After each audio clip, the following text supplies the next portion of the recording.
রাশিয়ায় এক মহিলার মাথা থেকে এই বুদ্ধিটা আসে। এই ব্যবসা শুরু হলে বাজারে রীতিমতো ধুম পড়ে যায়।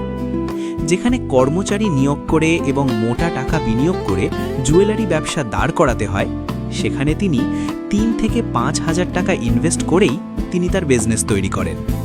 তিনি প্রকৃতি থেকে বিনামূল্যে কিছু ফুল সংগ্রহ করেন। এরপর ফুলগুলোকে শুকিয়ে নিজের হাতে পরম যত্নের রেজিন দিয়ে কানের দুল, লকেট আর নেকলেস তৈরি করেন। তার তৈরি করা প্রতিটি গহনা হয়ে যায় এক একটি শিল্প। আসল ফুলগুলো এখানে চিরস্থায়ী হয়ে বেঁচে থাকে।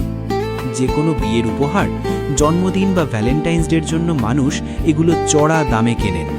এটি একটি স্বল্প খরচ, অধিক লাভ এবং সম্পূর্ণরূপে ঘরোয়া কাজ, যা বাসায় বসে যে কেউ বানাতে পারেন। আপনিও যদি এই জুয়েলারির কাজ শুরু করতে চান, তবে কমেন্ট করুন। আমি আপনাকে ডাইরেক্ট মেসেজে একটি পূর্ণাঙ্গ গাইডলাইন পাঠিয়ে দেব, যেটা ফলো করে আপনিও এমন একটা ছোট বিজনেসের প্ল্যান করতে পারেন। এমন অনন্য নতুন নতুন আইডিয়ার জন্য আমাদেরকে ফলো করুন। মাত্র 1% মানুষই এই সুযোগ কাজে লাগিয়ে সফল হয়। আপনি কি এই ব্যবসার জন্য প্রয়োজনীয় কাঁচামাল বা রেজিন আর্ট কিট কোথায় পাবেন তা জানতে চান?